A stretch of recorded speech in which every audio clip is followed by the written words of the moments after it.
just yell at me if it's out of whack. Yeah.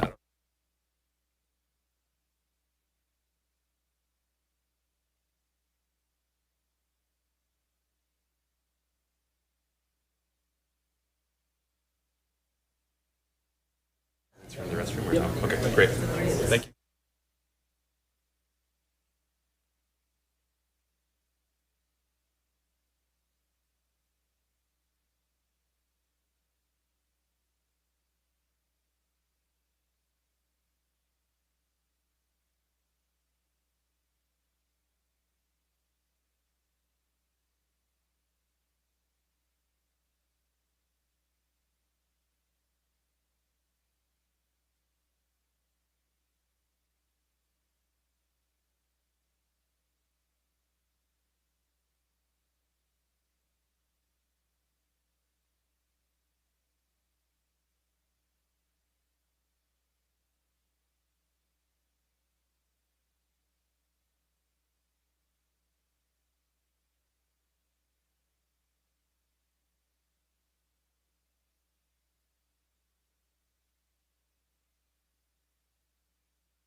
Good evening, everyone.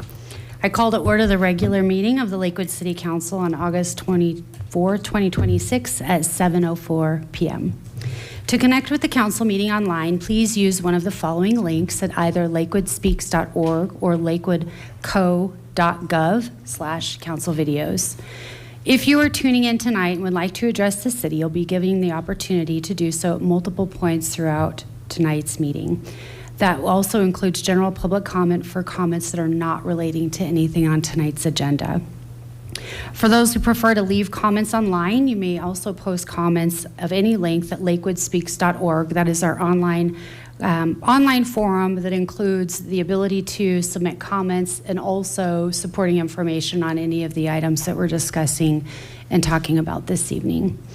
Lakewood Speaks is, I just said that, so back up. To find that information or make a public comment online, once you land on the website, select tonight's meeting, and you'll then be able to select the agenda item that you're looking to learn more about or comment on.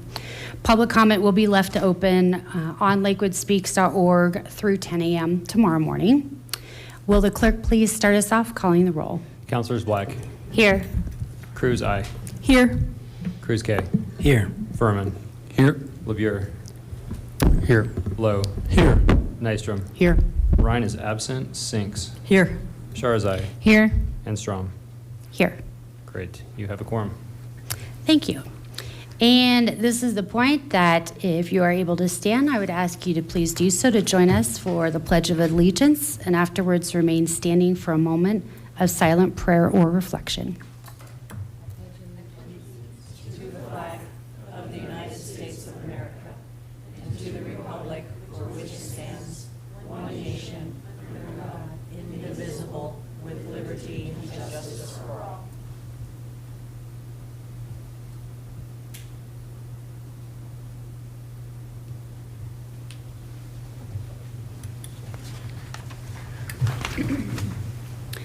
All members of the City Council have the responsibility to comply with the terms of Charter 7.2B and excuse themselves from voting on any matter in which they determine they have a personal, financial, or business interest.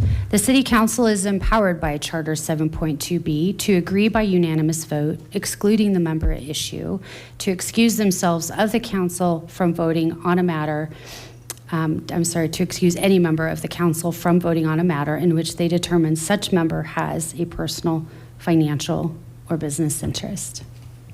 Before we move on to the business portion of this evening, one of our favorite traditions here is proclamations. And we've got a very special proclamation that we'll be reading tonight.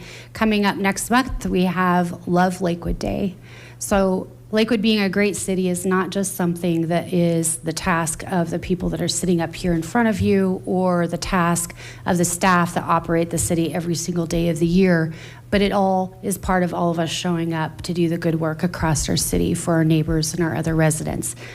Love Lakewood Day is a way for us to do that, so we are very excited to have this proclamation this evening to increase awareness and also let you guys know that the time is now to start looking into saving the date and signing up. So with that, we have, well, I don't have the copy here. Let's see.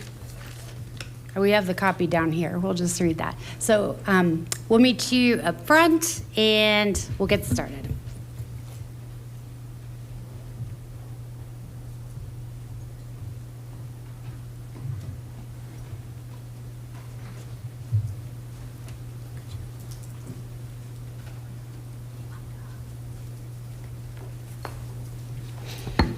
Whereas the City of Lakewood values the strength of its community, which is rooted in compassion, service, and civic engagement, and whereas Love Lakewood Day, held annually in September, brings together volunteers from all walks of life to serve neighbors, improve neighborhoods, and uplift the entire city through acts of kindness and generosity. And whereas a coalition of civic, faith-based, nonprofit, and service organizations leads this effort by organizing meaningful projects that connect people through shared action. And whereas on September 19th, 2026, individuals and groups from across the city will come together to complete service projects such as beautifying local schools, cleaning public spaces, and assisting local nonprofits. And whereas Love Lakewood Day exemplifies the spirit of unity and the importance of giving back, making the city a more inclusive, supportive, and thriving place to live for all. And whereas the city commends all volunteers, organizers, and supporters of Love Lakewood Day for their commitment to making a lasting difference through collective action. Now, therefore, on behalf of the City Council and the people of the City of Lakewood, I, Wendy Strom, Mayor of the City of Lakewood, Colorado, by virtue of the authority vested in me, do hereby proclaim September 19th, 2026 as Love Lakewood Day.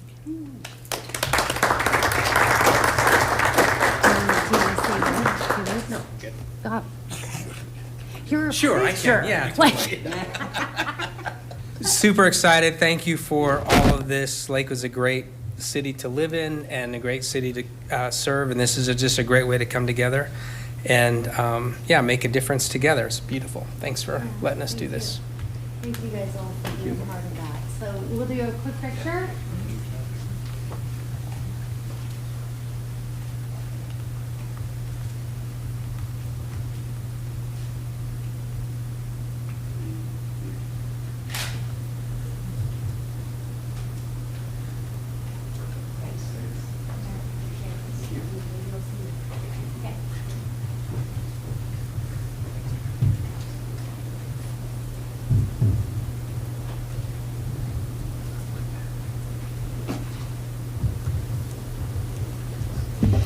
All right, and that brings us to our presentation this evening from the Lakewood Advisory Commission on tenant support.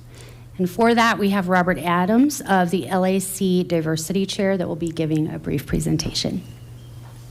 Welcome. Thank you.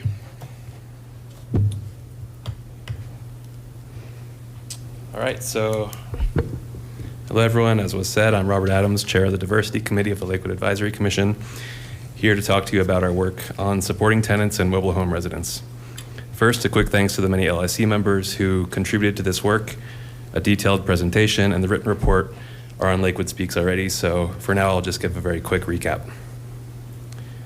This project was assigned by Councilors Cruz and Ryan, who essentially asked us to research ways to strengthen protections for renters and ensure that they are treated fairly by landlords. For context, around 42% of households in Lakewood are renters. About 13,000 of them are both low income and cost burdened by their rent. And over 40% of renters are dissatisfied with their housing arrangement. Mobile home residents are in a unique position in that they own their homes but rent the land underneath. That creates challenges that the report explores in detail. Oh, slides. Eviction was a big theme. There are several thousand,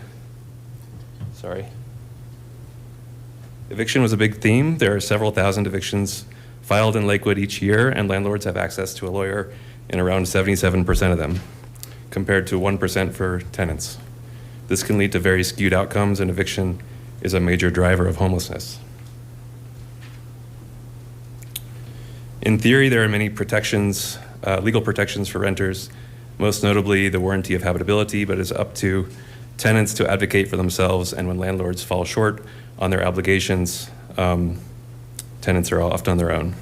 Often tenants lack money and resources to do that advocacy, so that can lead to poor outcomes. From our research, we outlined 7 recommendations, which I will run through very quickly.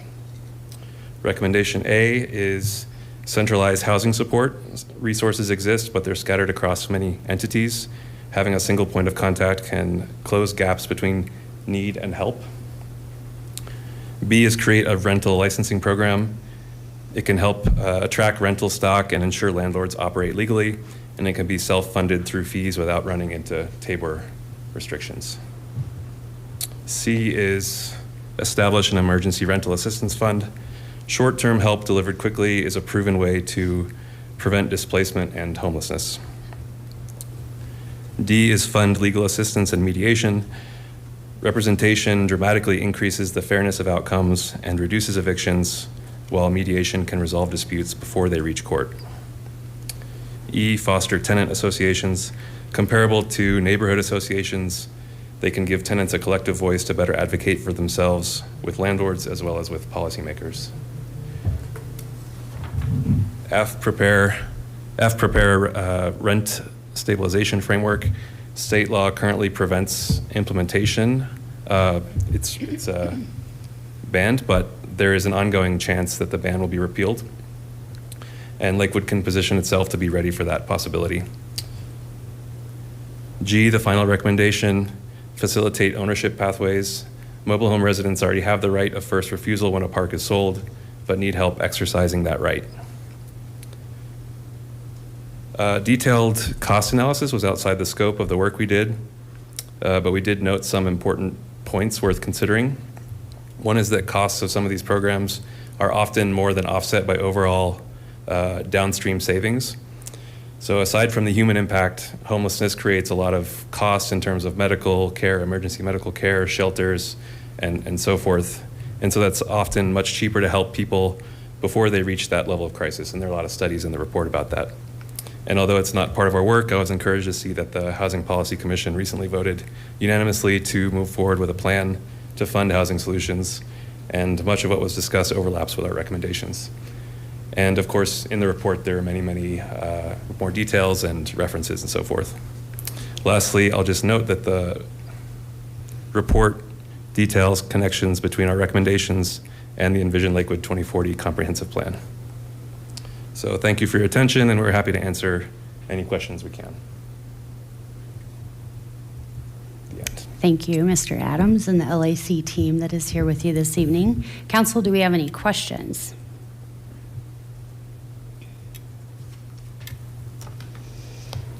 Councilor Lowe? I was waiting for Councilor Cruz since this is her request.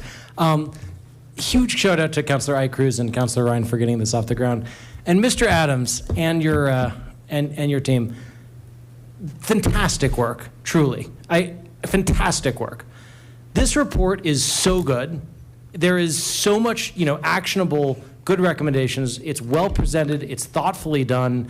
I can't recommend it enough as a resource to the community for folks, and we've heard a lot from folks in the community that want to see more done for our renters, for our tenants, for folks that who frankly struggle in the city. I've heard from constituents who are very frustrated in some cases by what their landlords are doing, and want to know what their recourses are. And there aren't enough good options. And Mr. Adams, you and your team at the LAC and the diversity committee at the LAC have given us some really actionable next steps here. So I'm so enthusiastic about it. I know, Council, I know we get a lot and it's busy and everything. I'm sure many of you have read this in full, but if perchance you haven't had a chance to read the full report, please carve out 30 minutes to do it, because there's some really good stuff in here. And it's like, what is it, Mr. Adams? It's like 12 pages. Huh? About 20. 20 pages, but it's a page turner. It didn't even feel like 20 pages. It goes right by, so do read this. And I'm going to double down on what Mr. Adams said. A number of there are, I think, some bases for action that could be taken right away, like, for instance, doing more to sort of combine these resources in a way so that everything is sort of accessible in one place.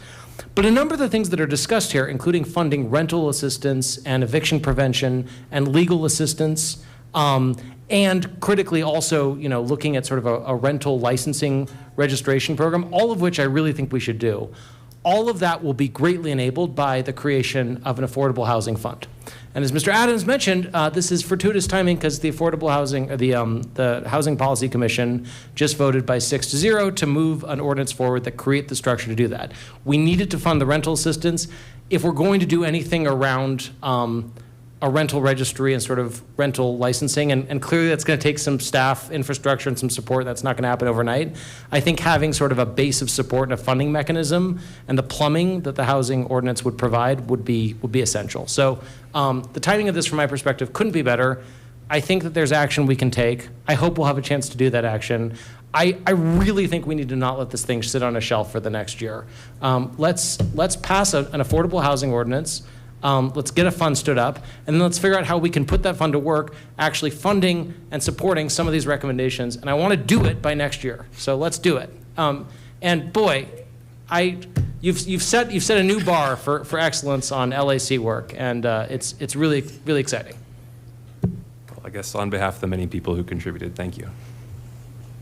Mayor Pro Tem Sharzai. Yes, thank you. I would echo the enthusiasm from Councilor Lowe, maybe not to that degree, but I am excited to see this, and I appreciate this has been a long time coming, and clearly some thoughtfulness. I do think the recommendations, appreciate that there's some actionable stuff. There's some things that are going to take time to prop up, but I think option A is something that we could do pretty quickly, and wanted just to flag that. I know that those aren't decisions that we make this evening, but I think that there is some clear path to some easy solutions that are being presented here. The question I really have is for staff. One of the suggestions talks about mediation services, and there was a number in the presentation of outside partners that were listed, but also there was some discussion about the mediation services that Lakewood does. And I wanted to understand, because I've heard that maybe we are backing off of that. And so is that still something that's going on in our community? I don't know the answer to that right now, but I can get back to you. Okay, thank you. Thanks for this work. This is great. I'm excited to see this continue to move forward. Thanks. Councilor Ike Cruz. Thank you. Just want to echo the enthusiasm, double down on Councilor Lowe and Mayor Pro Tem's enthusiasm for this, and thank you and the committee for your work on this. I know Councilor Ryan was sad not to be here. I think this is like the first meeting he's missed maybe ever. I'm not sure. But I know he was really excited to see the report and really thrilled to see the work coming forward for, the 42% of households in our community that often don't get 42% of our attention, and are, as you really pointed to, some harrowing statistics about the struggles facing many renters in our community. And I think it's very timely, both with the work that the Housing Policy Commission is doing, but then also, the two mobile home park communities in our neck of the woods are up for sale right now. And so I think that there's a lot of work to be done on this. So I'm really grateful for all of your work. So thank you. An invaluable resource. I guess just a question for you, and maybe this is a bit of what the Mayor Pro Tem brought up, and I know these aren't numbered recommendations likely on purpose, but from the discussions in the committee, would you say there are any things that you all would recommend us keeping top of mind as, HPC does some of their planning and as we approach kind of our next phase of planning next year? Yeah, like you said, they weren't exactly in order of priority or something like that, but there was something of an order, particularly that A is meant to be like a foundation for some of the others, because if you were to implement certain programs, it would make more sense if you could embed them directly in something centralized from the beginning. So speaking just for myself, I mean, I think A is a foundational step, and then that leads directly, I think, into a rental licensing program, because that's really a lens into rental conditions on a building by building basis that currently doesn't exist. And it also feeds in, as noted in the report, like having just data on, we don't know how many rental units exist in the city, so far beyond even renter protections, just having that kind of information for housing policy in general is lacking. So I would say those two, from my personal perspective, would be two of the most important.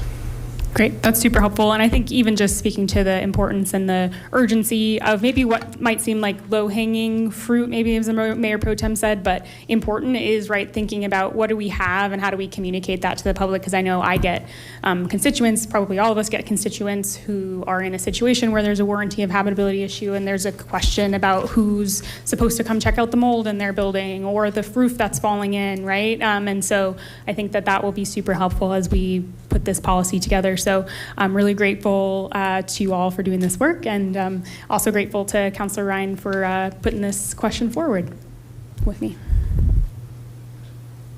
All right, that's it. Thank you. Thank you so much again for your work on this topic.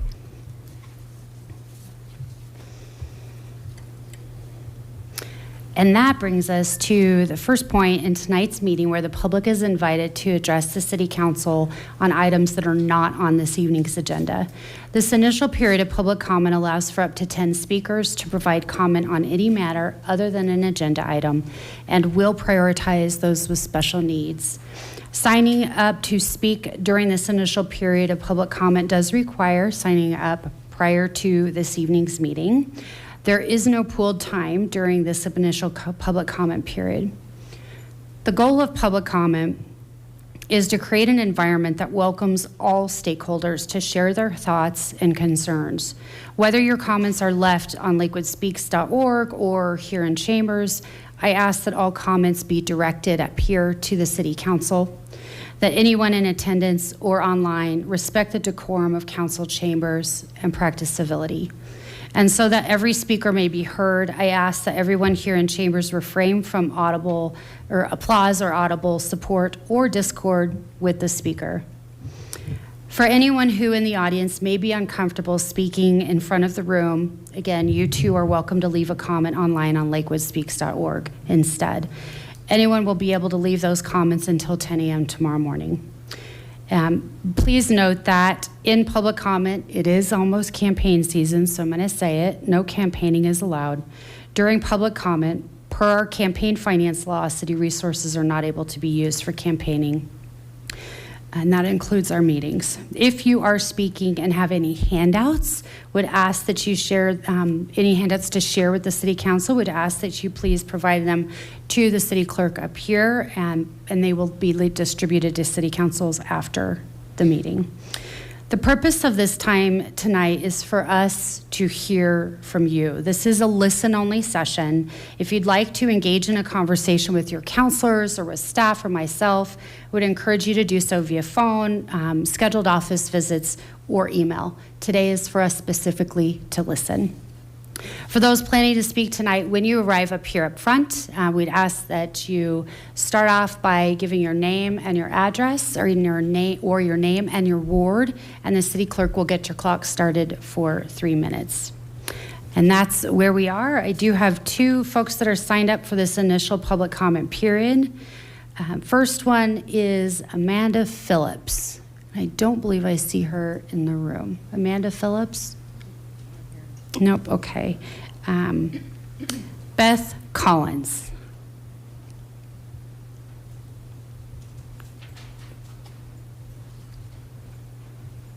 Welcome. Thank you. Hello, my name is Beth Collins, and I'm a resident of Ward 5.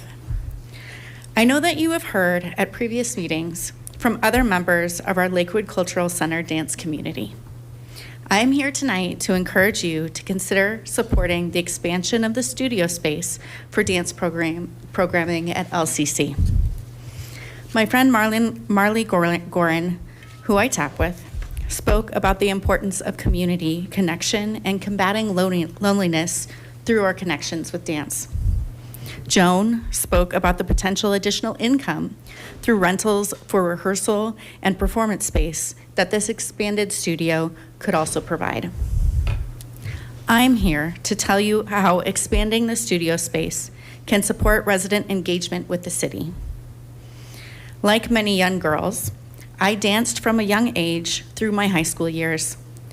I started at Ethel Friel's School of Dance. Ethel taught in her basement at 10th and Kipling. During those formative years, instead of large recitals in public halls, we performed at nursing homes across Lakewood. This included Villa Manor and what's now known as Lakewood Villa. I enjoyed getting to connect with the older generation through dance. After Ethel finally retired at the age of 84, I did join a traditional dance studio for 1 year. It was not the same. I was not performing to benefit others. I continued to dance through high school musicals in Jeffco Public Schools. Like many dancers, I took much of my 20s and early 30s away from performance dance. But after becoming a mother, I was yearning for something that was just for me again. My mother at the time had just joined the Rocky Mountain Ukulele Orchestra, which also performs at Lakewood Cultural Center. And she mentioned she saw a dance studio there. When my youngest was 6 months old, I registered for my first adult tap class. In the nearly 9 years since that day, I have watched that class grow from a class of 1 to regular attendance of 12 to 13 grown women. We have become close friends, confidants and cheerleaders for each other. We have seen each other through career changes, marriages, divorces, and that challenge called parenting. We have become TAP Lakewood. As TAP Lakewood, we were one of the first adult groups to perform at the spring recital with all those little bitties in tutus. We have had the opportunity to model for parents and the youth of Lakewood that you can indeed dance like a silly person through middle age and at any age. We've also gotten to cheer on as the dance community has grown to include performance troupes of youth and adults alike. Ms. Collins, your time has expired. Dang it. Okay, we perform a lot. Please support us. We're back in 2 weeks.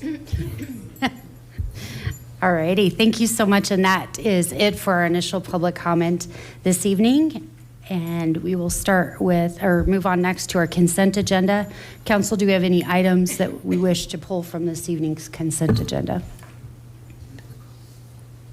All right, seeing none, will the clerk please read the consent agenda into the record? The consent agenda is comprised of the following items. First reading on ordinance 2026-31, enacting chapter 14.31 of title 14 of the Lakewood Municipal Code to adopt by reference the Colorado Wildfire Resiliency Code 2025 edition with deletions and amendments, and further adopting the corresponding 2025 Colorado Wildfire Resiliency Code map. Item 5, approving minutes of city council meetings, special meeting minutes from August 7th, 2026, special meeting minutes from August 10th, 2026, regular meeting minutes August 10th, 2026. Thank you. And I have no one signed up to speak on tonight's consent agenda. Do we have any initial questions from the City Council? Seeing none, please may I have a motion?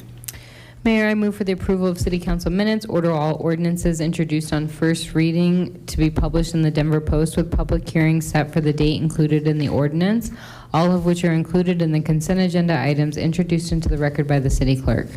Second. All right, we have a motion on the floor and a second. Any questions?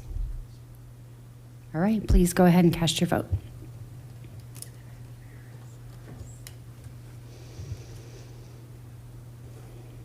And that passes 10 yeses and 0 noes.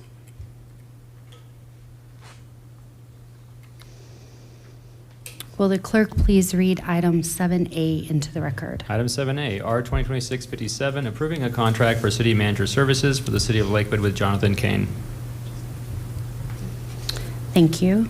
And I will now open the public hearing on R 2026-57. Do we have any initial questions from the City Council on this evening's topic? Nope. Okay. I do have one signed up for comment on this item, Natalie Menton.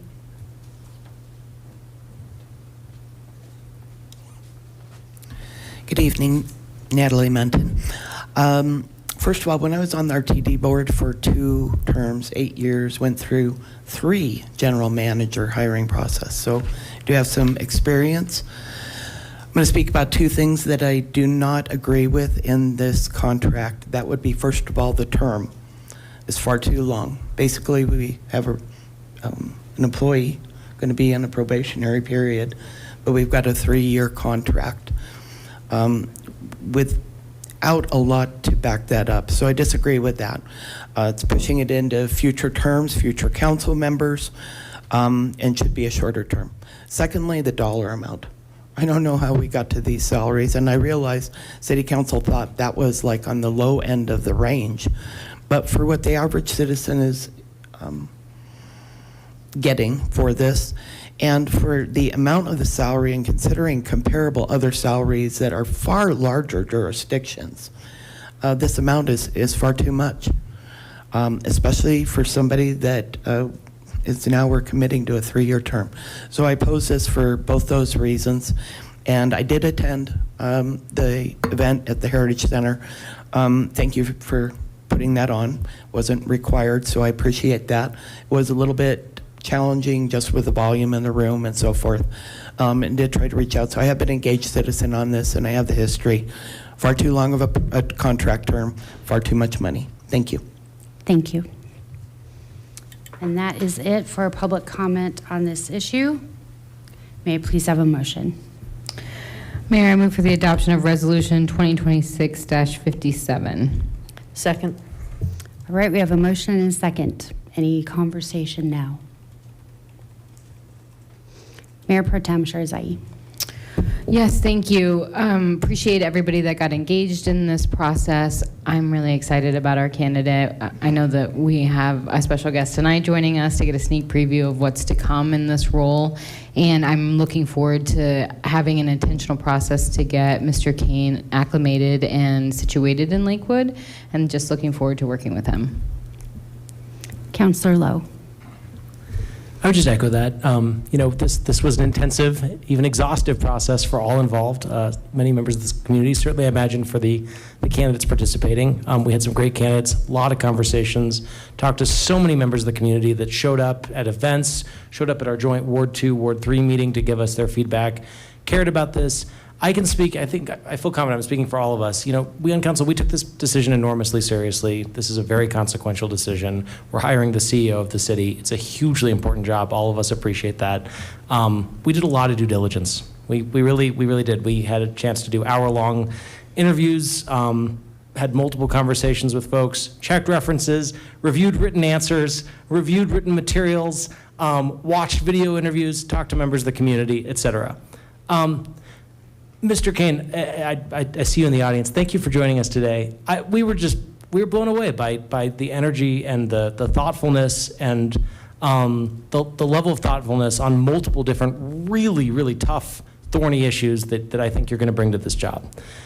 This is a tough job, and I feel really good that we found someone that is just gonna take a really, really great city to the next level.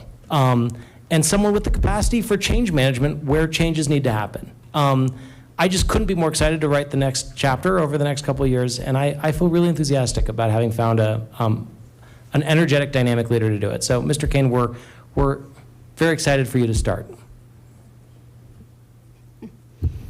And maybe little did you know, he's already started by attending First Friday on Colfax. So I will go ahead and just say a few remarks. I don't have any additional hands up, but I would like to welcome you to the city of Lakewood. I could not likewise be more enthusiastic about you joining us. The coming in with the level of preparedness, the level of detail, and just surveying what we have, and the knowledge, like the intimate knowledge that you had about Lakewood, and it was obvious that it's a special place for you, and that means a lot for everybody in this room that's obviously very invested in our community. So very much looking forward to working together. And with that, council will go ahead.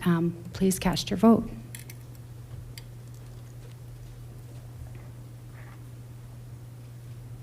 And that passes 10 yeses and 0 noes.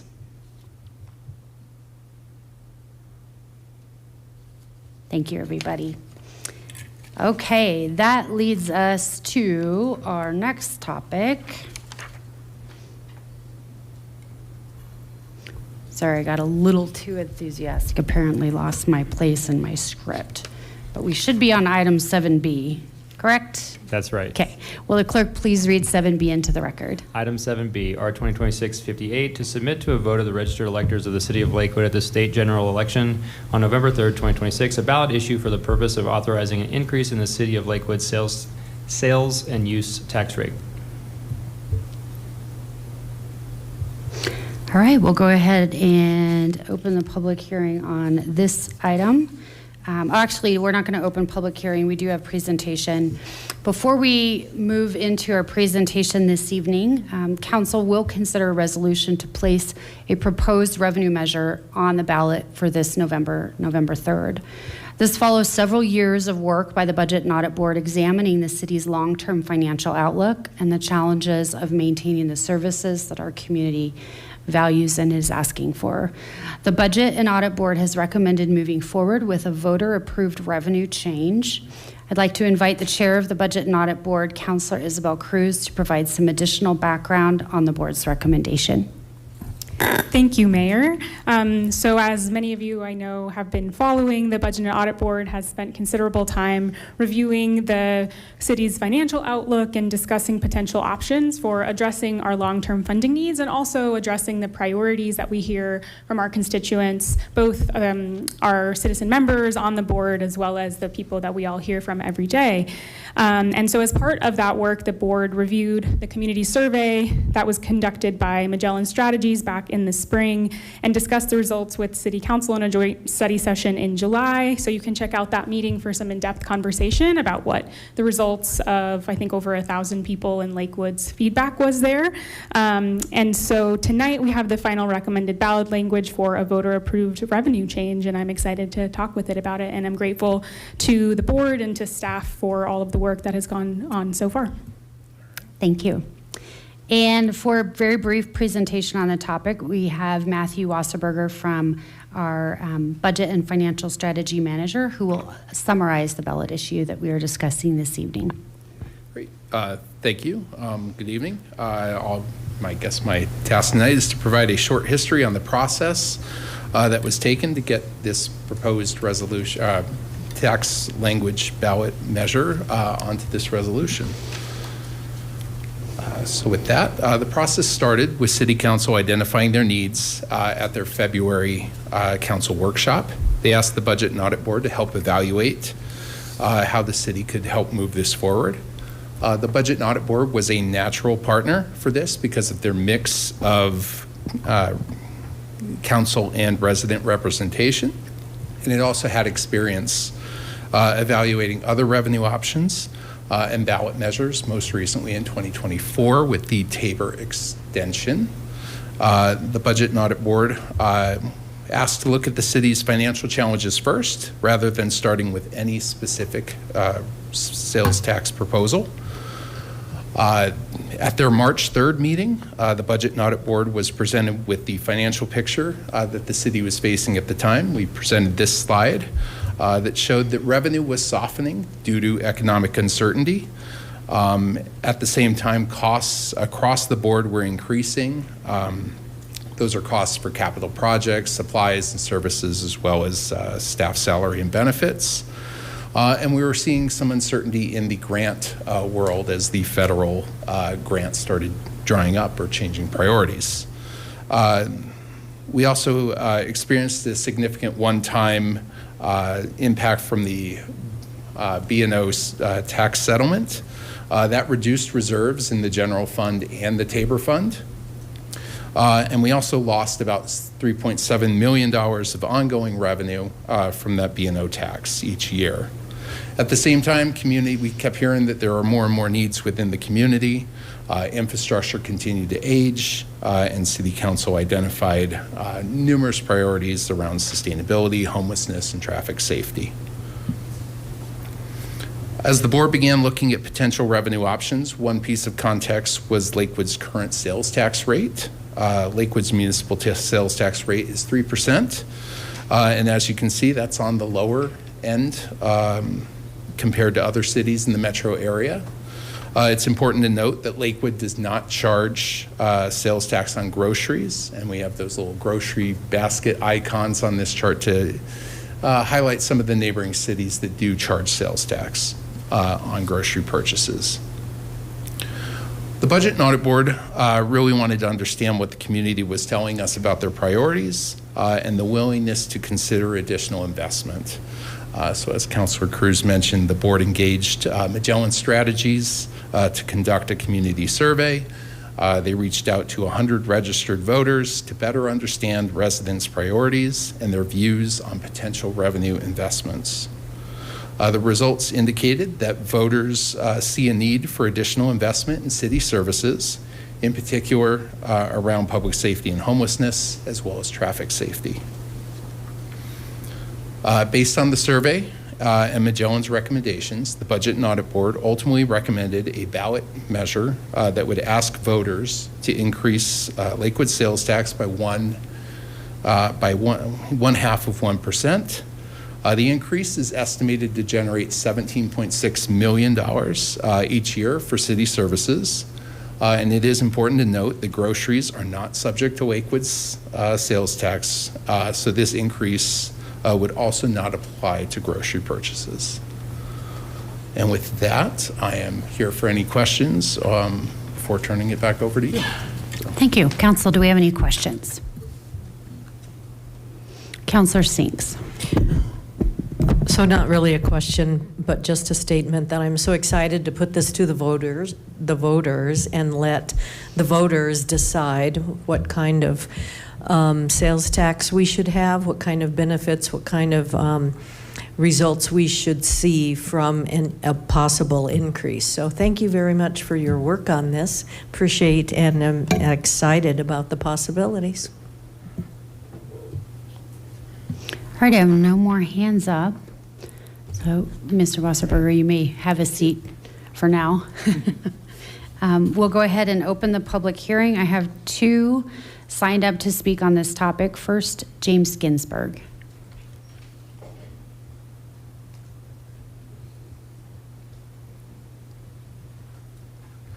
Good evening. Thanks. I'm James Ginsburg. I'm the Executive Director of Recovery Works in Ward 1, and we're a nonprofit organization. And just want to speak in strong favor of this measure to increase the sales tax and sort of remind the council, it's already been highlighted, but underscore some of the components of this that make it very attractive. Of course, only going from 3% to 3.5%, so 0.5%, very reasonable. It still keeps us below the average of other sister cities in the metro area. And that the focus is fairly narrow, and it's focused on initiatives that the public has said that we've wanted, which is public safety and other aging infrastructure. Also wanted to highlight that It doesn't include food, which was mentioned. And then finally, just to highlight with inflation, this is the first sales and use tax increase in 20 years. And so I think it's important that we highlight those issues if this makes the ballot, and again, strongly encourage you to vote for this. Thank you. Thank you. Natalie Menton.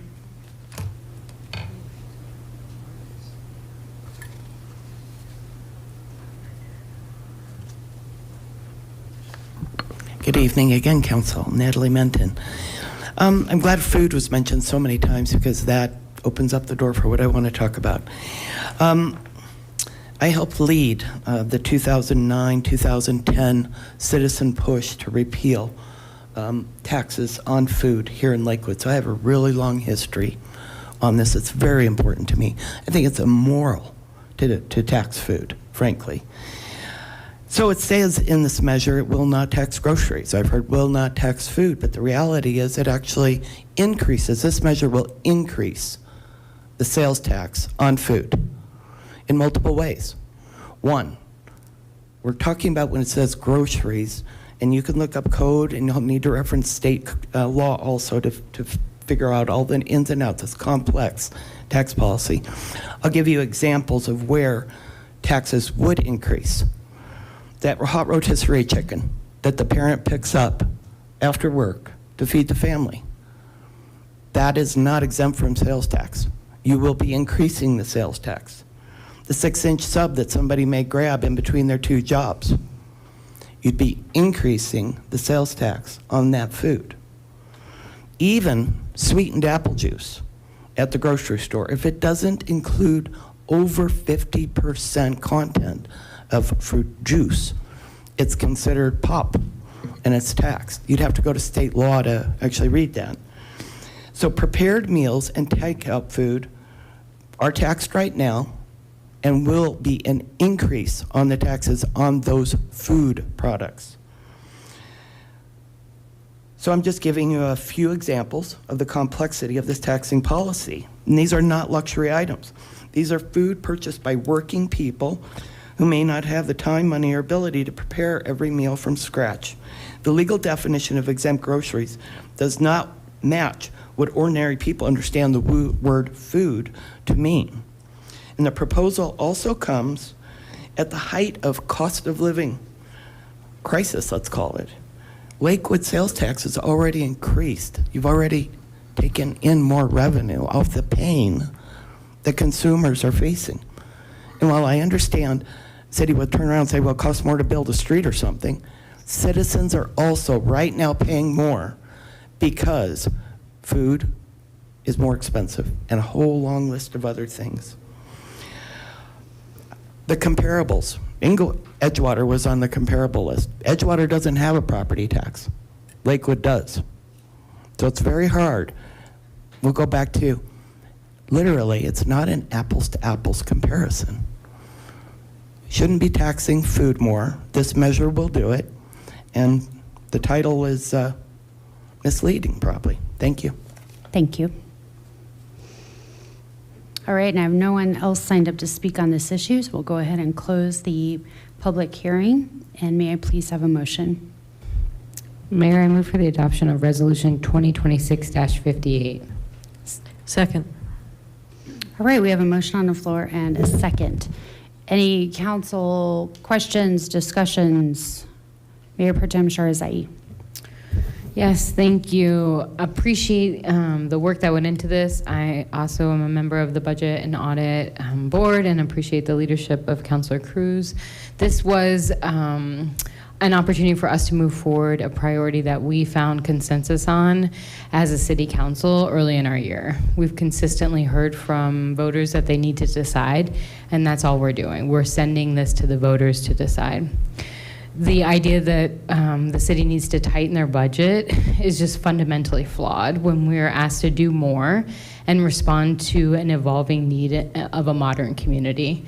And frankly, a little insulting and sort of feels along the lines of asking us to drink less lattes and eat less avocado toast, and that's going to sort of solve our affordability problems.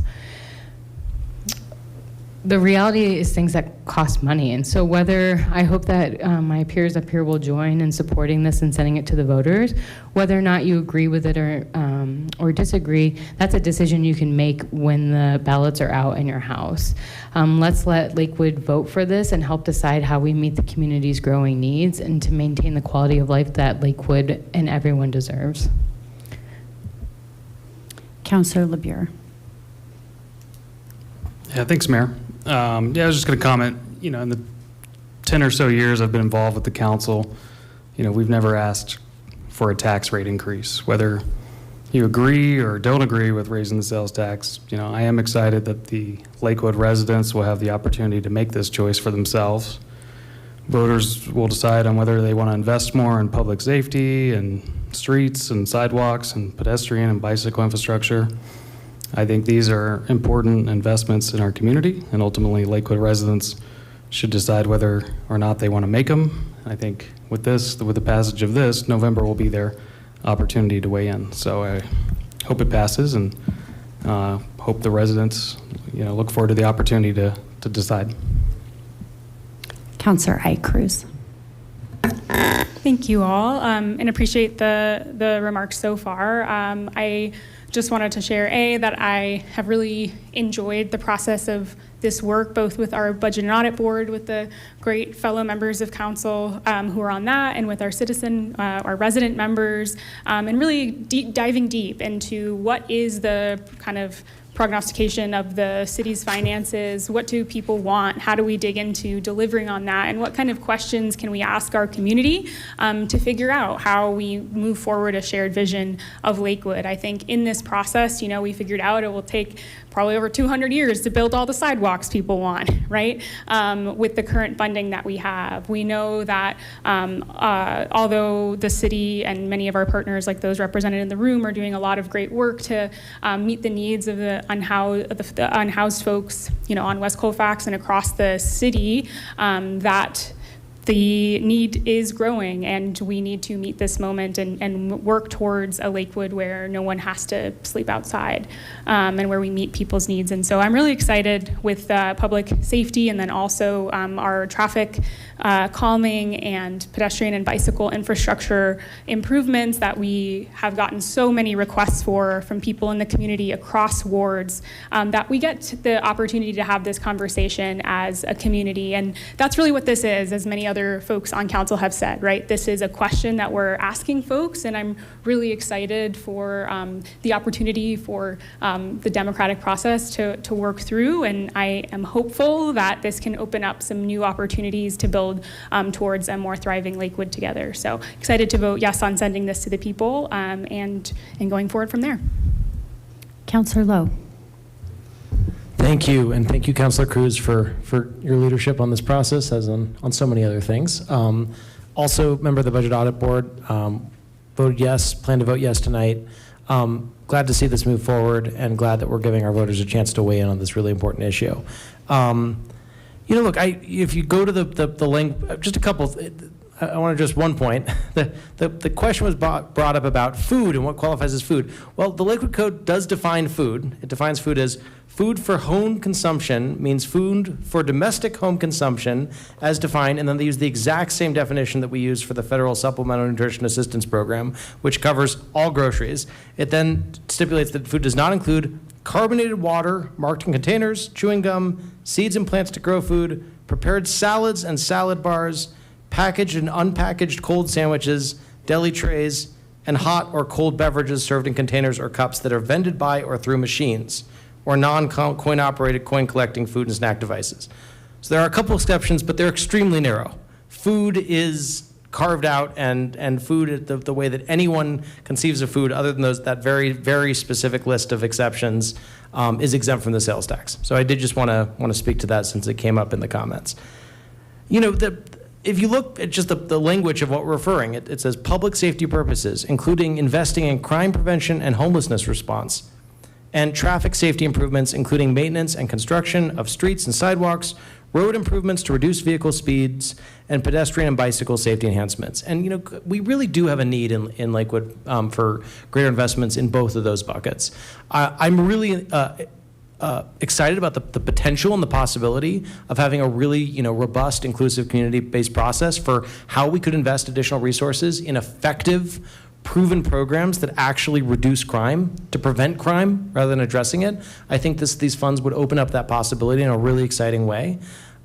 We desperately do need more funding for sidewalks and traffic calming. More funding for traffic calming, much more.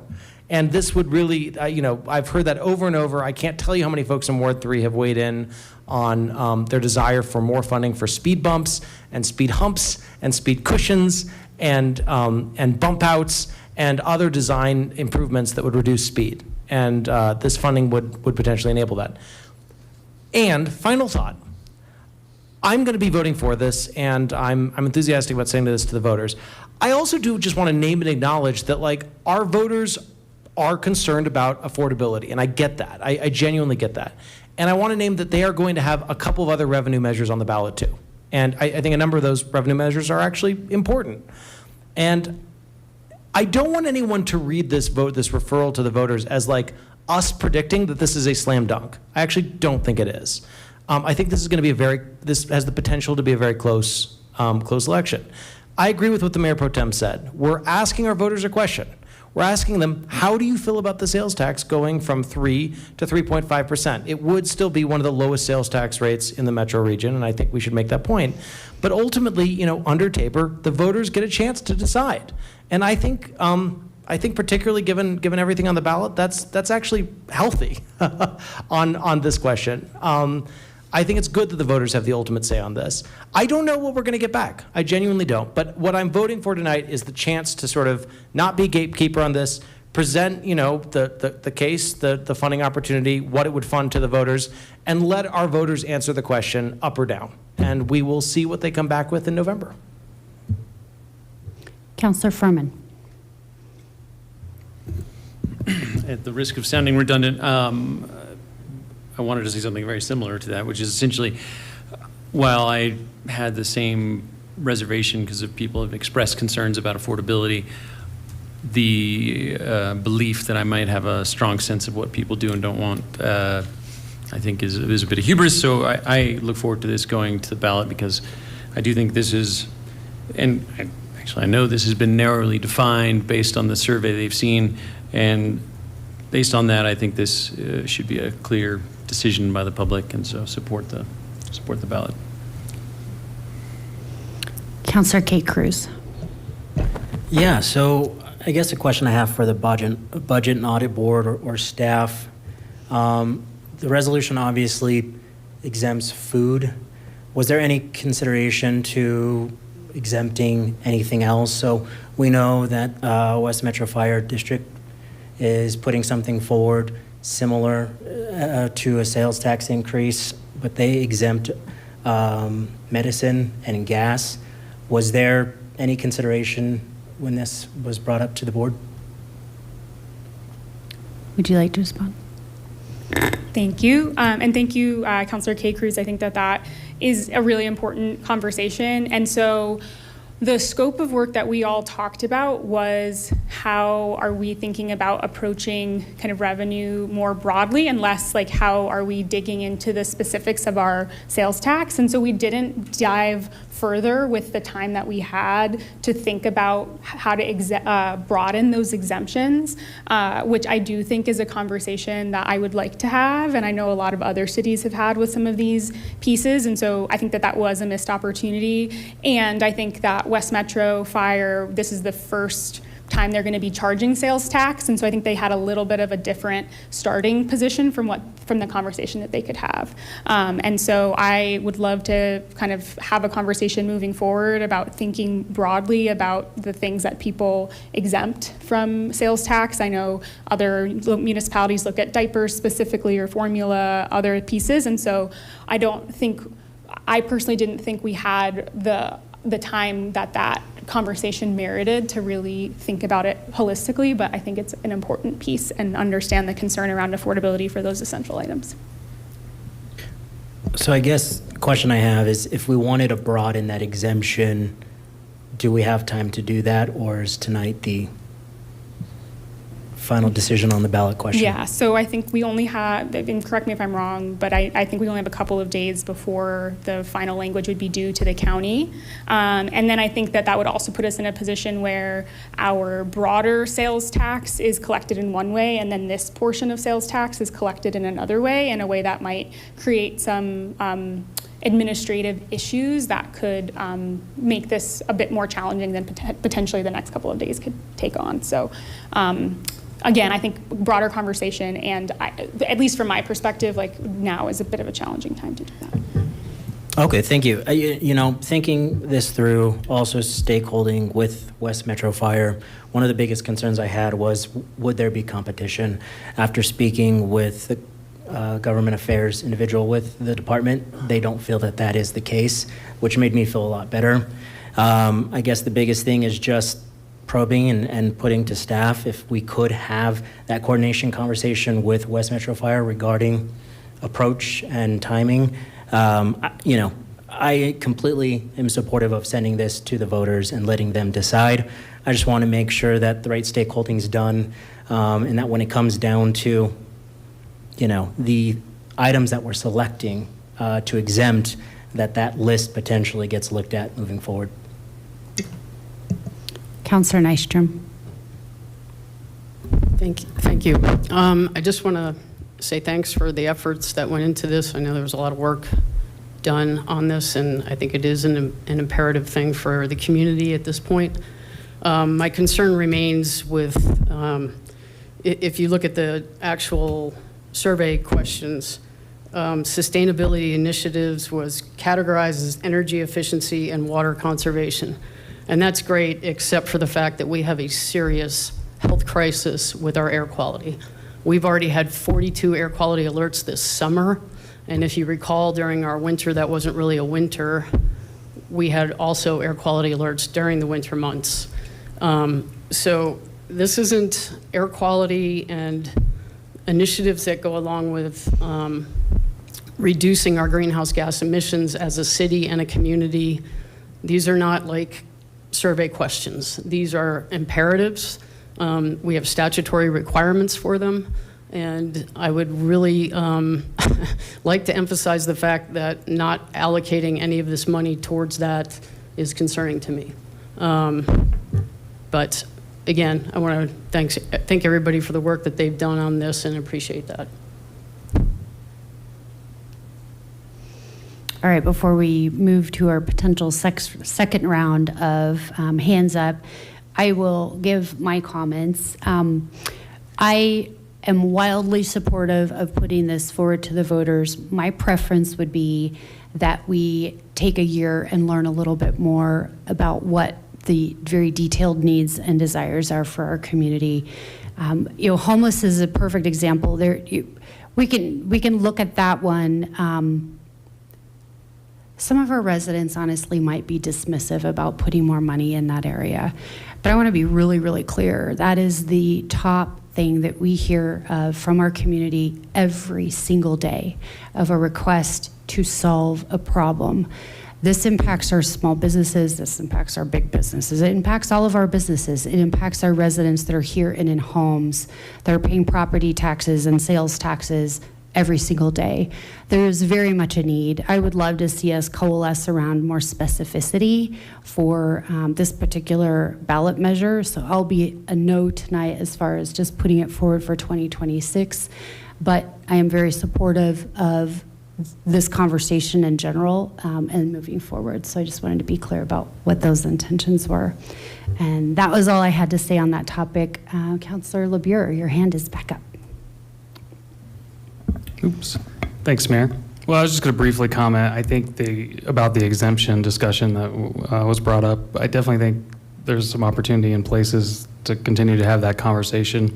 I was trying to look up the old ordinance, but I also just had PTSD when you mentioned exemptions, because I do remember in 2020 we had a robust conversation about exemptions, and one of the major topics, of course, was medical supplies, where I believe, and I was trying to look for the red line, where we did extend a number of medical exemptions. I also remember getting rid of a few as well. But anyway, just wanted to bring it up. I think there's always room to talk about, how to carve up these things, but it did bring back some old memories of some of those discussions. Thanks. Thank you. And that is our last hand up. So with that, we do have a motion, right? In a second already? I don't think so. Oh, we went, okay. Okay, all right. We have a motion on the floor and a second. Please go ahead and cast your votes.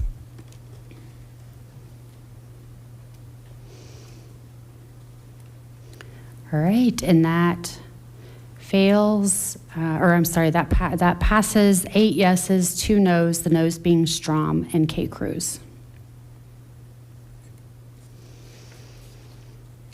Will the clerk please read item 8 into the record? Item 8B, second reading and public hearing on O 2026. 8A. Excuse me, yeah, thank you. Item 8A, second reading and public hearing on O 2026-29, authorizing the supplemental appropriations to the 2026 annual budget in the amount of $225,000 in general fund to pay for the expenses related to the general election to be held on November 3rd, 2026. Okay, thank you. And we do, for this topic, have a staff presentation, I understand. Mr. Right. Rob? Thank you, Mayor. Just quickly, in response to the City Council approving 3 charter amendments at your previous meeting and tonight's sales tax question, all 4 of those questions will be on the ballot of the November 3rd, 2026 general election. Staff estimates that the cost of the ballot sent to Lakewood voters could equal an amount not to exceed $225,000.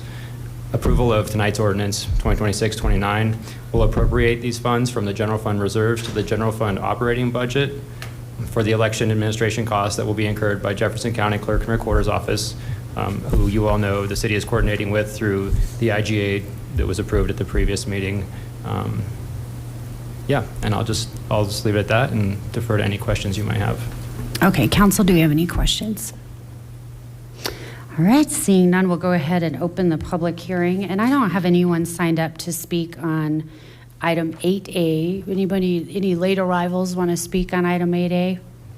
All right, we'll go ahead and close public comment on that. May I please have a motion? Mayor, I move for the adoption of ordinance O-2026-29 on second and final reading. Second. All right, we have a motion on the floor and a second. Any additional council discussion? Councilor Cruz. Thank you. I just wanted to take this opportunity to just extend another thanks to our finance team. I know Ms. Bjorklund and Mr. Wasterberger and many other people were involved in figuring out how to make this supplemental appropriation possible. And so from both the work that you and I know our team at Legal did on preparing all the things that are going to go to the ballot to making sure that we can fund it on the ballot, I just wanted to say thank you. All right, and with that, I'm totally losing track. Did you do a? I did the motions or just a vote? All right, please go ahead and cast your vote. That passes 10 yeses and 0 noes. Oh, it's not. Oh.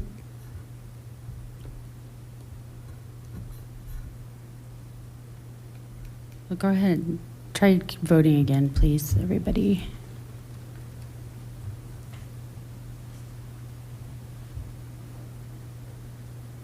There we go. Passes 10 yeses, 0 noes.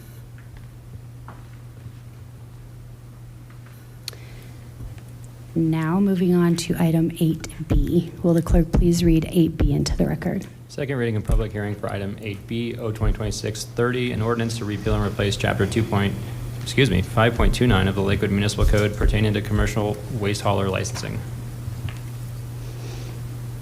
All right, thank you very much. And for this topic tonight, we do have a staff presentation.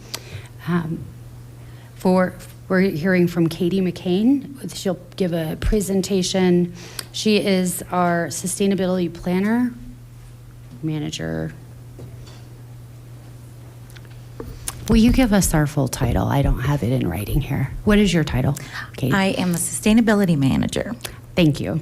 You're very welcome. And we have MJ here as well as our sustainability planner to answer questions. Thank you, and the floor is yours. Awesome. Well, welcome, everyone. Thank you so much for having me here tonight to explain this item that's on the agenda. So, as you all know, Lakewood has a licensing code where we ask our haulers to be licensed. We make sure we have them licensed just for public safety and accountability, and it's basically just an administrative process and procedures. We have about 30 licensed haulers on average. About half of them are roll-off companies, and then we have a whole bunch, there's about 8 that are residential waste haulers. So the Sustainability Advisory Committee started this fall, as you know, and one of the big priorities of this committee was to help improve some of our residential waste programming and systems. So one of the big things that came out was looking at this new statewide program called the Extended Producer Responsibility Program that was passed a couple years ago and is recently coming into effect. So the committee actually reviewed the code in a lot of detail at 4 public meetings. There was a lot of opportunity for great public comment, and the committee ultimately unanimously recommended to take these changes to City Council for your consideration, and that's where we're here tonight. So basically the main update here is because of this EPR program, and basically this is just the point is just to pass on free recycling to our residents. So if you haven't heard, free recycling is coming to Lakewood. I know you've all heard this. Basically, it's free because it's shifting that cost from residents and local governments to those producers that are creating the packaging. And that ultimately is incentivizing them to produce less packaging materials that can't be recycled. So waste haulers are reimbursed for these recycling costs through this statewide program. We just want them to participate in it. So this reimbursement makes it possible for the haulers to actually provide this recycling to residents at no cost. But the participation is voluntary, so haulers can choose not to participate. So without a local requirement, they don't necessarily have to participate in the program, and they could continue charging our Lakewood residents for recycling. And we don't want to see that. So that was really the big purpose of updating this code, just requiring all the licensed haulers that already offer residential recycling to participate in the program and give it to our residents for free. There were a couple other smaller updates, so I just went over the first one. As the committee went through this, there were a few sort of outdated terms and some items that we really felt like we could strengthen in the code. So the committee made a couple other recommendations. So here, just a quick summary of other definitions. We adjusted the administrative process, so this is no longer a rolling timeline when haulers can apply. We'll do it at the same time every year. That's a lot easier for staff. It's a lot easier for the haulers. It's easier for everyone. And we added some enforcement ability into it too. So what do these changes mean for our residents? Residents really shouldn't notice any changes. The biggest benefit is just expanded access to the free curbside recycling. And another really neat benefit that's sort of a side co-benefit is now our online list of haulers will actually be very updated because we'll be doing the licensing process once a year instead of every couple of weeks when anyone applies. So we also reached out to our local haulers and said, hey, we want your input on this. We want to make sure we don't have any unintended consequences. And the haulers are actually really excited about this. It'll boost their business. So we think it'll be a really neat, smooth transition. There are a couple staff edits that we sort of looked at to clean it up a little bit after the Sustainability Advisory Committee moved this forward. I'll run through them really quickly, and if you all would like to take action on them tonight, you certainly can. Of course, don't have to. So these updates are not in the code currently. So a residential recycling service provider, we just added the words including multifamily at the end of this because in our code, multifamily is generally considered commercial, and in EPR, multifamily is included in the free recycling. So we just want to make sure that that was captured, and I appreciate the leadership from Councilmember Cruz for bringing that up. We also noticed a capitalization that I wouldn't usually correct, but because we've made waste with a capital W such a big word with as an umbrella term, we felt like this was actually a pretty important capitalization to correct in that definition. So now we're saying waste is the top, and then we have recyclables, organics, and trash underneath those. And then in the waste hauler requirements, this actually came up at the Sustainability Advisory Committee, and I'm not sure how it didn't end up making it in the final version, but what happens if that program no longer exists? We don't want to have to go in and edit this code again. So we added this verbiage just to cover our bases there. And then D, again, is just a definition. We want to make sure we're using the right term since waste is the umbrella term and trash is underneath. So those were the recommended changes, and if there are any questions, I'm happy to answer them. Thank you. Council, do we have any questions? Mayor Pro Tem Sharzai. I don't mean to be first every time. I had a couple questions. Thank you. Excited. In 2017, I was at many a community table talking about the same topic, so excited to see the leadership coming out of the Sustainability Committee to bring this back. You mentioned that haulers were talked to and there was no concern.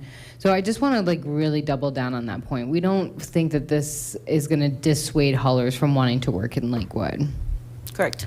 What's the reasoning for limited EPR participation now? Is it mandated now? Because you mentioned that they hadn't registered to participate in the program. Haulers have the choice of participating. So that's why in this code we're saying if you are doing residential recycling, we want you to participate. Got it. And then so colleagues who maybe have better understanding of the EPR code, I went back and looked at the 2022 legislation, and I was having a tough time. What's the insurance that the savings are passed on to the consumers and they don't remain with the hauler? I don't know if that's a question for staff or if someone on council can answer that. When the hauler signs up to be part of the program, they have a process. They get approved to be an approved hauler in the program, and then they have a reimbursement process where they show their receipts, and then the state reimburses them. So there is proof needed to show that they're providing that benefit back to the consumer. Correct. Okay. Thank you. Councilor Sinks.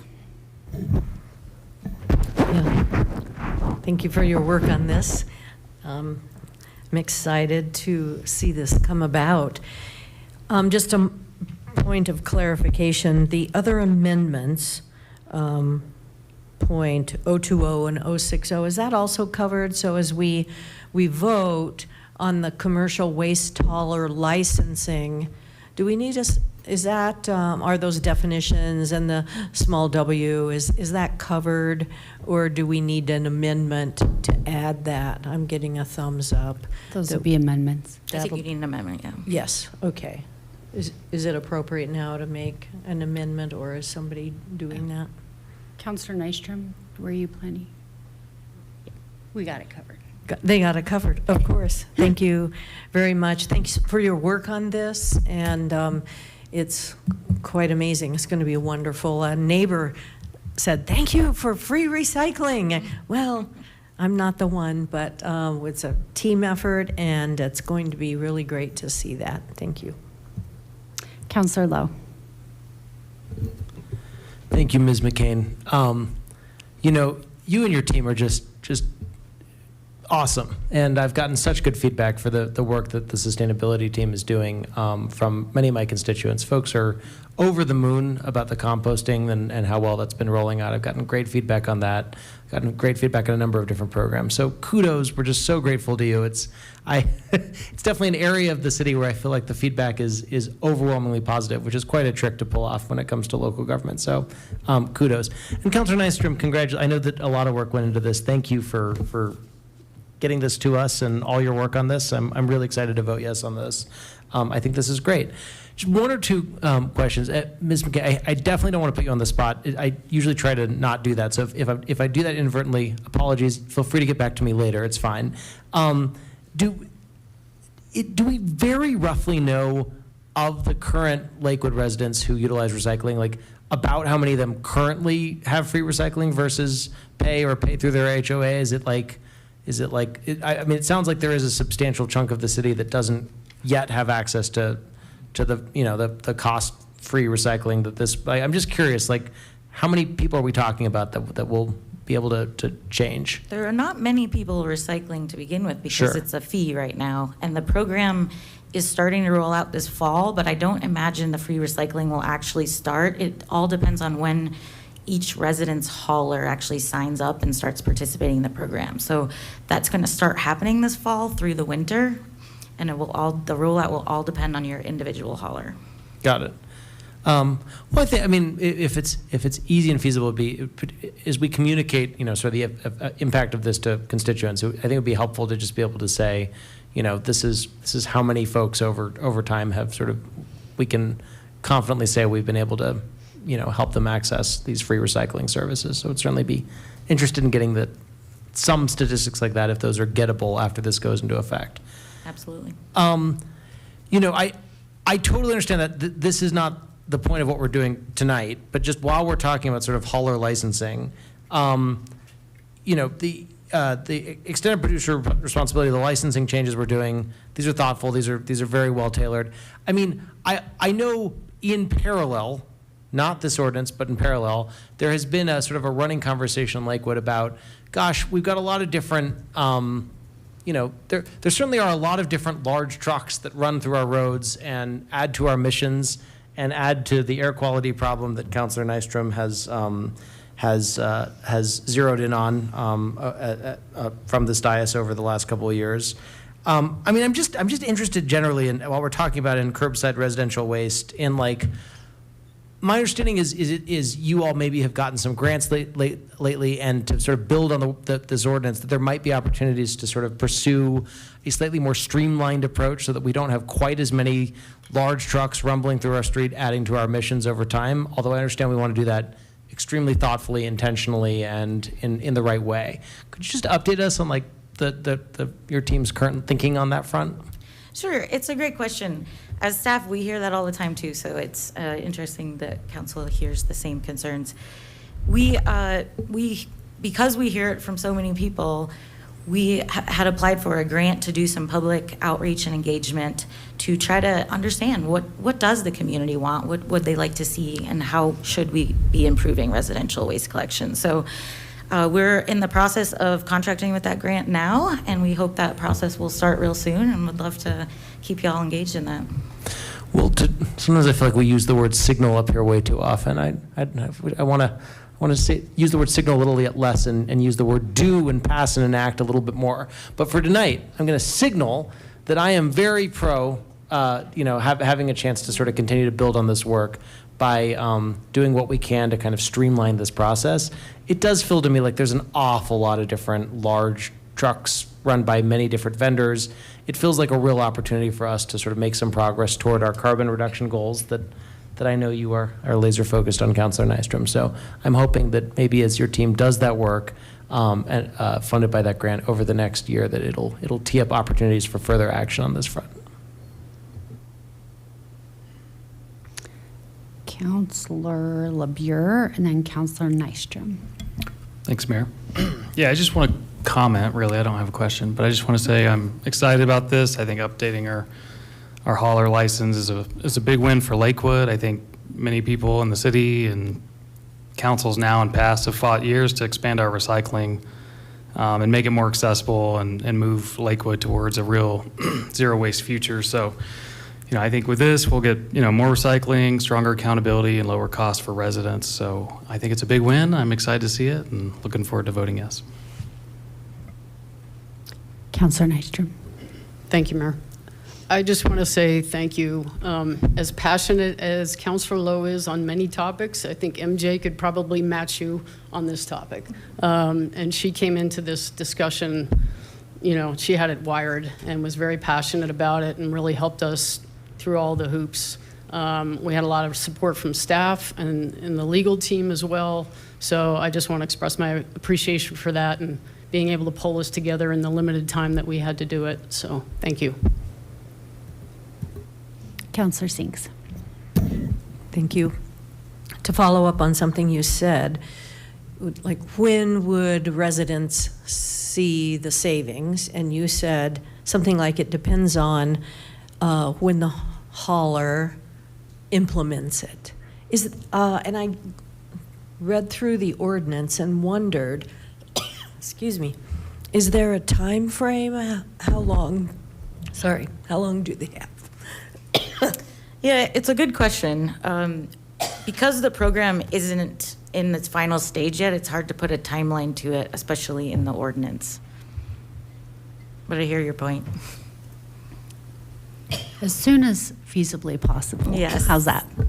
I mean, technically, once they get their new license, they would have to follow the regulation. And I believe we put in like a year of grace period, so everyone starts in January. So that's the timeline. All right, I have no additional hands up, so may I please have a motion?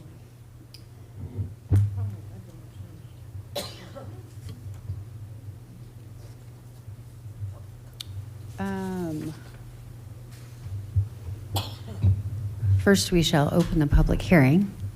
I have no one signed up to speak on this item. Would anyone like to speak on this issue this evening? All right, seeing none, we'll go ahead and close the public hearing. May I now please have a motion? Mayor, I move for the adoption of ordinance O-2026-30 on second and final reading. Second. All right, we have a motion on the floor and a second. Councilor Nystrom, the floor is yours for your First Amendment. Or Thank if you you. wanted to bulk them together, that could be an Yeah, option. that was exactly what I was going to ask. Can we make the changes in 020 and 060 as one amendment, or does that need to be separately voted on?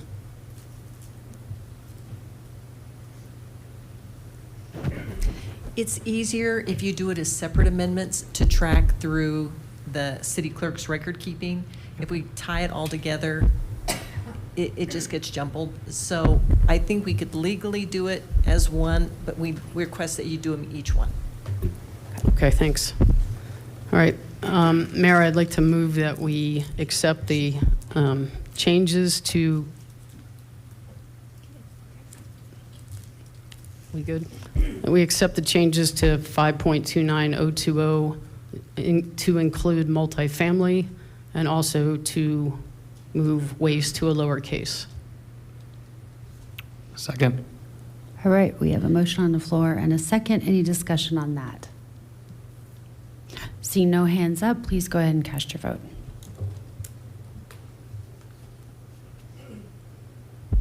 That passes 10 yeses and 0 nos.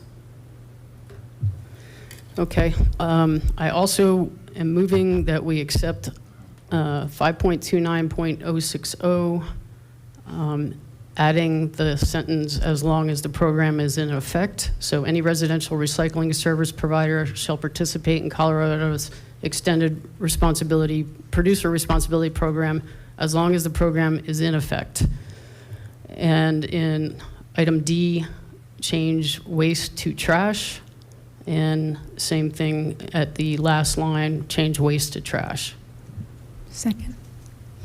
All right, we have a motion on the floor and a second. Any discussion on that one? Please go ahead and cast your vote. And that passes 10 yeses, 0 nos.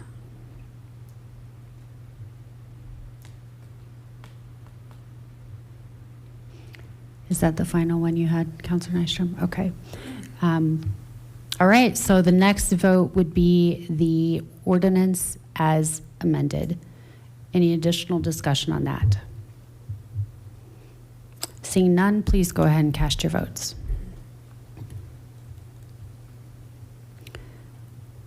That passes 10 yeses and 0 nos. Thank you to all of our staff and our sustainability committee for the work, and legal and planning and council for all of your work on this issue. I remember years and years ago moving into Lakewood from Denver and being like, what? I have to pay for recycling now? And now that gets to start changing. So thank you very much for being part of that change. All right, that brings us to our next portion of public comment on items not related to this evening's agenda. And first up, I have Celia Greenman and then Sal Giaringo. I apologize for the pronunciation.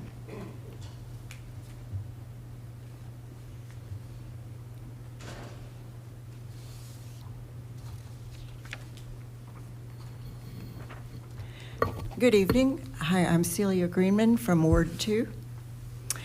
In the fall of 2025, when the rezoning ordinances were being considered, concern was raised that there was not sufficient parkland protection and protection for trees. And Councilor Lowe stated that there would be time in the future to address these issues. And indeed, these were included in the 8 items identified in the June 15th study session. So thank you for that. Based on the July 8th Planning Commission meeting, a majority of the commissioners were baffled by the question of parkland protection, as there was no chance that parks would be developed. But parks do need protection from adjacent development, and to be ignorant of the consequences indicates that only people are being considered in the equation. Even the smallest parks are sanctuaries for wildlife, maybe even bears. In August 2024, Planning Commission Chair Kip Coltmeyer proposed a resolution that said, the Lakewood zoning ordinance should be amended to add a specific criterion to be evaluated on developments adjacent to city parks. The Planning Commission recommends that in reviewing a major site plan application, the ordinance require the evaluation of the potential effects of a park-adjacent development on the habitats within the park, including any demonstrable effects on park flora and fauna. However, this resolution ultimately failed, 4-1, no surprise there. Specifics such as bulk plane design and bird-friendly glass are important to construction adjacent to parks because habitat does not end at a park boundary. It would ideally just transition to people habitat.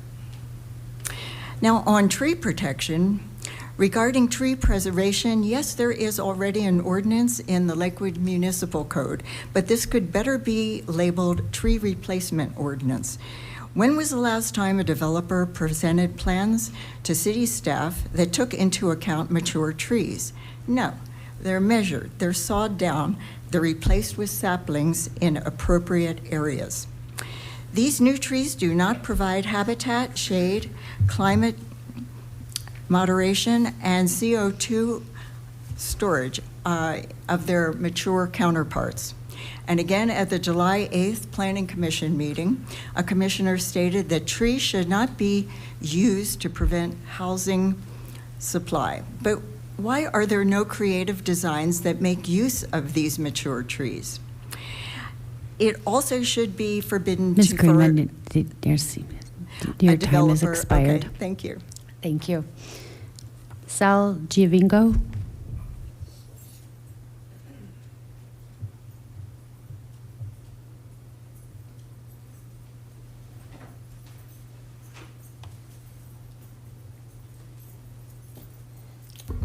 Hello, my name is Sal Giovingo. I am a resident here of Lakewood, and I have been for 20 years. I came here today because there's been an ongoing problem in my neighborhood with homelessness, which I'm sure you guys are aware of. Basically, it's just become so overwhelming.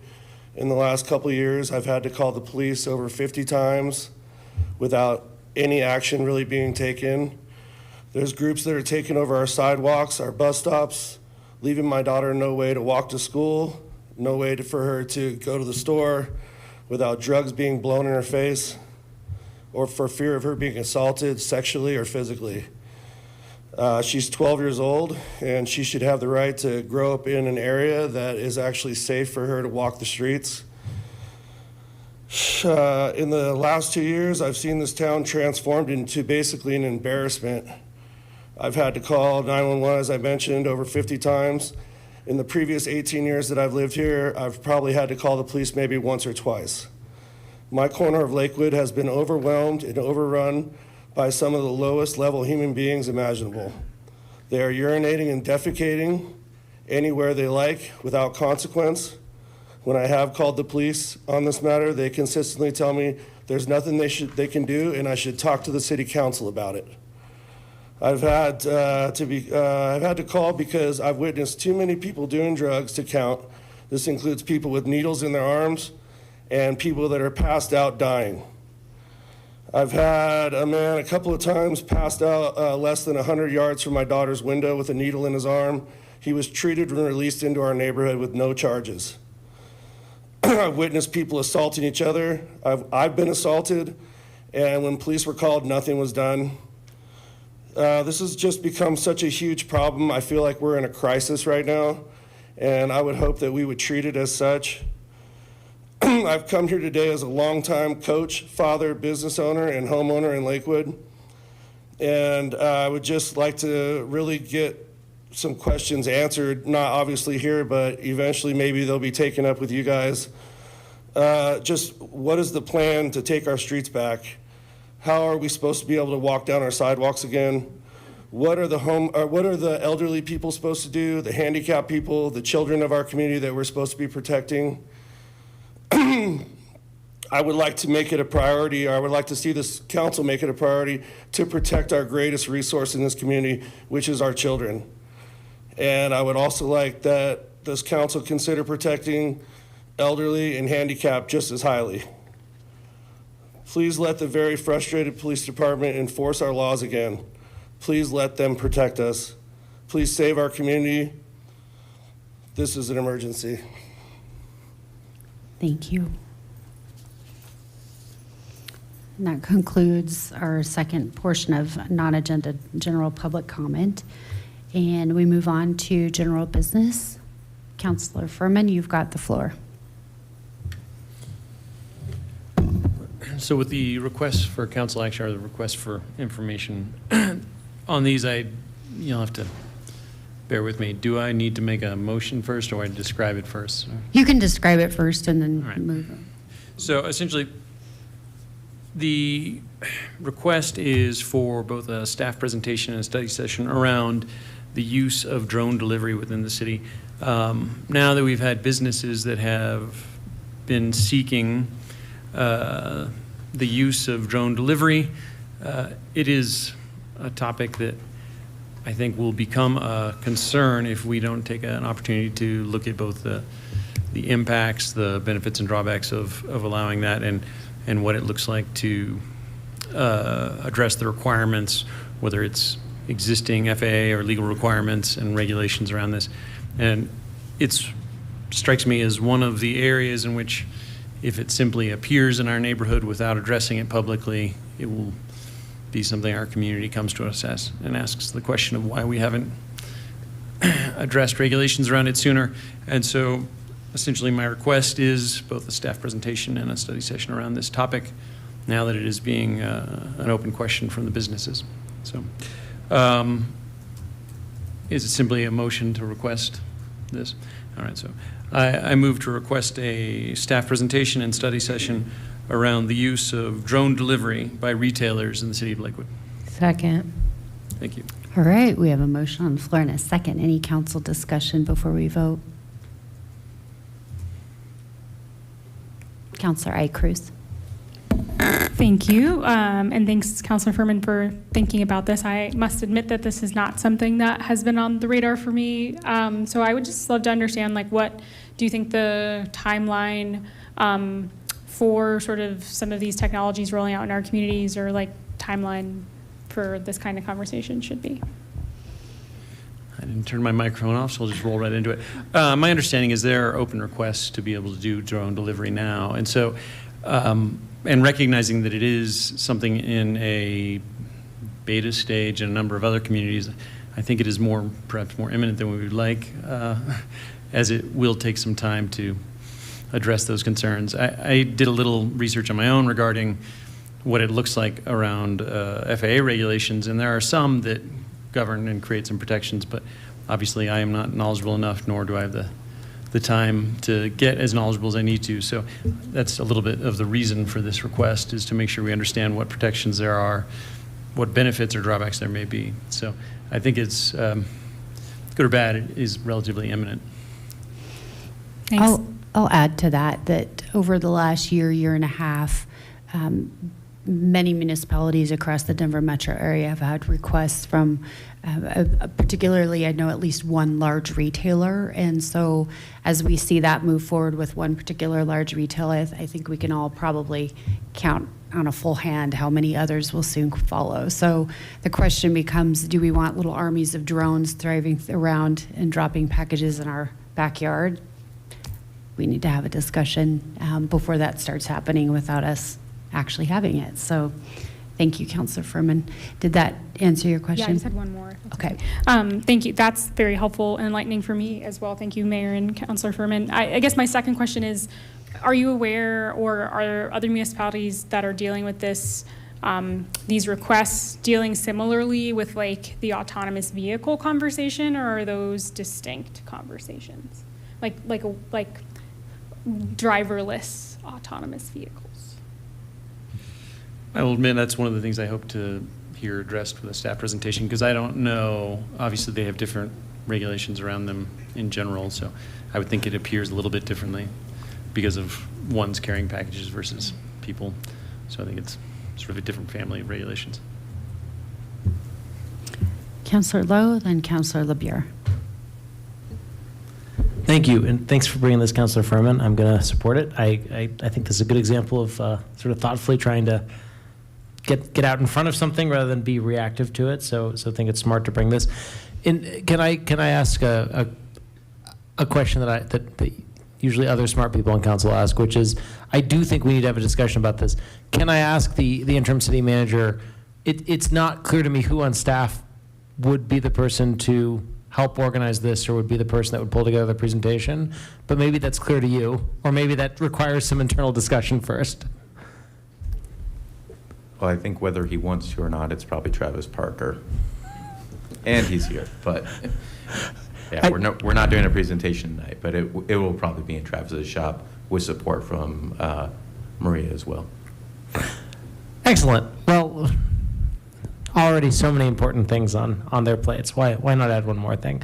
I think I saw him nodding along when Councilor Furman was talking. So hopefully it's not too out of left field. Well, as long as while recognizing that there's a lot on staff's plate, I do, and we want to be sensitive to that as always. I do think that like having a discussion on this before we get to the point where we're actively hearing from our constituents on this makes sense to me. So I think that would be useful. Councilor LeBure. Well, I just wanted to comment that I've recently been watching a lot of TikTok videos of drones dropping packages in people's pools, so this does seem timely, and looking forward to supporting it. Yes. And dogs. Just saw one of those, I'll say it. I have no more hands up. We have a motion and a second, so please go ahead and cast your vote.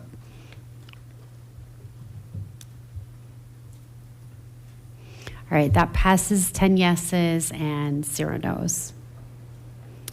We look forward to hearing a presentation on this topic. Thank you, Councilor Furman, for bringing that forward.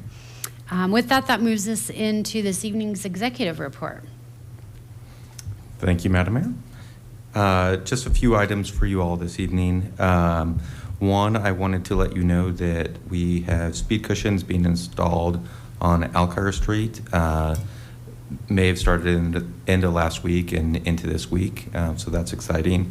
Also, for those of you who saw the Friday report that came out last Friday, we had a great video that staff put together on speed cushions and shows them being installed. So if you haven't seen it yet, it was the #1 clicked video for the Friday report. So join the crowd; it's pretty cool. And then also wanted to let you know that we received notice that we're getting a CDPHE grant, Colorado Department of Public Health and Environment, for 7 new electric vehicles. 5 of those will be light-duty vehicles, and then 2 will be electric street sweepers, which we're really excited about. The electric street sweepers do require much higher voltage chargers than we have installed for other electric vehicles, so that requires a retrofit to the bays that those are kept in. So staff is working on that as well, but pretty cool. And then finally, I think many of you saw this report. The digital version is more interactive, but I just wanted to check in and see if council feels like the quarterly reports are more helpful in this format rather than kind of the more spreadsheet format that we used to do. I've heard from a couple of you, but not now. Feel free to let me know if you feel like we're hitting the mark with these. We're certainly open to tweaking it, but we're just curious. They are more labor intensive, so hopefully it's working for you all. If not, we can tweak it though. That's all. All right, thank you. That brings us to our council reports, and we'll start this evening with Ward 5. Yeah, so I'll jump in. Well, the main thing we just want to mention is our Ward 5 meeting is going to be this Saturday, August 29th, from 9 a.m. to 10:30 in the morning at Westwood Community Church in Lakewood, of course. So we're looking, really all I have to share is that, and we're looking forward, of course, to having our regular sort of open discussion. We don't have a specific speaker this week, but that just means more labor for Councilor Nystrom and I to put on a good show, so we'll do our best. Thanks. Ward 4. I feel like I'm jumping ahead, but so we have our Ward 4 meeting. Before I jump into that, I did want to say I know the people on Alkire had been pushing for a long time for the traffic calming, the speed cushions. I also acknowledge I've gotten a lot of calls and emails from people who had their own concerns around it, and I appreciate the staff within traffic engineering who have been talking to a number of those people in Ward 4, explaining to them, how these came about for those people who were affected by it because they lived further up into Green Mountain, but perhaps were unaware it was coming. And so I appreciate the work the staff's doing to talk to the community about that, and also recognize that it is obviously a change for a lot of them. And while I know the people in Alkire are excited about it, others are impacted differently. So our Ward 4 meeting is on September 12th, 12:30 to 2, and this is going to be with Commander Alden and Chief Smith, talking about policing issues, community safety. So please come out and see this as an opportunity to talk to the police and find out about what we're doing in the community to address those things. Thank you. Ward 3. I don't have much of a report tonight other than that Saturday tickets have gone on sale. So my husband takes Saturdays extraordinarily seriously. He will be pleased when I report back to him that I've invited all of council to Saturdays, although I know many of you will be there. So please join us at Saturdays. We'll be there both days. It's sort of one of my husband's highlights, and mine too. It's a great event. So join us at Saturdays. I'm sure we'll be talking more about that. We don't have a date for our Ward 3 meeting yet for September, but we will get on that and report back to you and get a date locked down for September. I will just mention, since Councilor Furman brought it up, that I continue to hear a lot. I have lost track of how many Ward 3 residents have raised concerns with me about speed, and just really are looking for as energetic a strategy as possible to get folks to slow down. So continues to come up. I'm really glad to see that we have a study session on Avis on the books in September. I am looking forward to a discussion about that. I did get an inquiry from a constituent just today who asked about speed cameras on Kipling, and I think it is very good that that got calendared. So I will just mention that as something that's top of mind. No other updates. One little plug I'll do there, since bringing up speed, our students are back to school, so just be mindful in the school zones and neighborhoods. Keep an eye out and remember the speed limit. Ward 2. Just a couple things. First, we have our September ward meeting coming up Wednesday, September 23rd from 4:30 to 6. We're excited about this one because we really want to encourage our families and our kiddos to come out to this ward meeting. So we're hosting it at O'Kane Park in Shelter 2. And also we have the wonderful Henley, my 11-year-old daughter, who is not qualified to watch your child, but will be leading a DIY craft project. So we really hope hope all of our families will come out. It's sort of a weave in and out of the meeting. Excuse me. Come and go as you please. Let your kids play at the park, at the playground, and then come meet us. And we welcome you to ask any questions that you have and just say hello.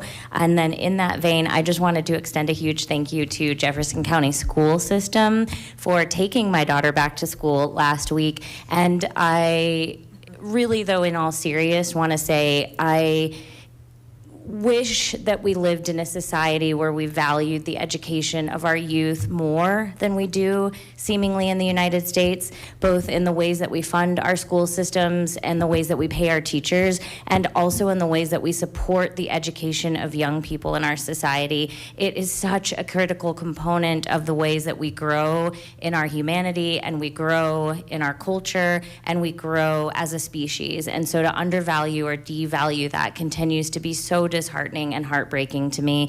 Our teachers are a critical importance and a critical need in this society and in any society, and I am incredibly grateful for the work that they do, often underpaid, often unseen.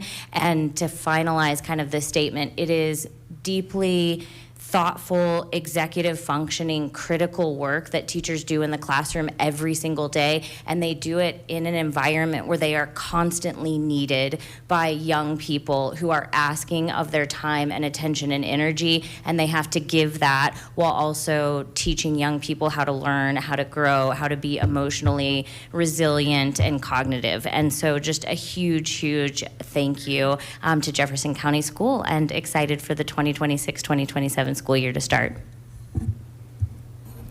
Thank you. Appreciate the enthusiasm for our education system, and I think it speaks to why we're really excited to hopefully have some folks who I know it's challenging to make it out to meetings when you have younger kids, school-age kids, so hopefully we'll have some fun with our local tween-led activities. So thanks to Henley for coming out with us. I just also wanted to highlight there is yet another new neighborhood association in Ward 2. Morse Park has restarted their neighborhood association, so they're going to be having another meeting on September 1st. I believe that they're going to be having staff to talk about sidewalks and some other important things in the community. So check out their meeting if you're in Morse Park. It's at 6:30 p.m. on September 1st at the Clemens Center.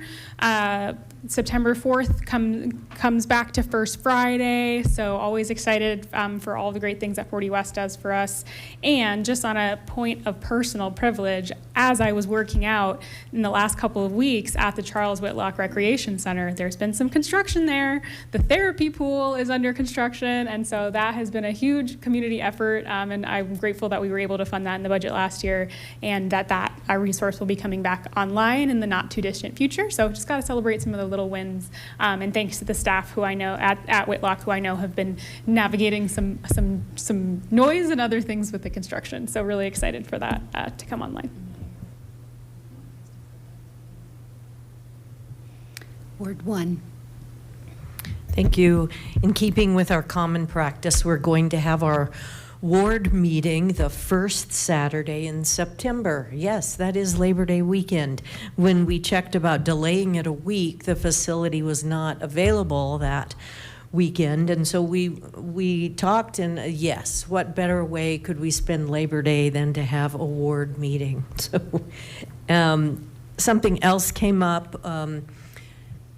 So right across from where we have the ward meeting on 9th and Kipling, there's been a vacant gas station, and we've looked at it this whole time and tried to find the owner, et cetera. It's been quite a process, and so on Lakewood Speaks, we saw a comment, and the latest news that I have on that is this out-of-state owner is coordinating with Colorado Public Health and Environment's CDPHE to address the brownfield that's been created by this gas station. So it is quite a process, and it's very sad that it's taken this long, but it is being worked on. And then one last thing, and that is this Sunday, August 30th, there will be the Meadowlark Community Association picnic in Meadowlark Park, of course.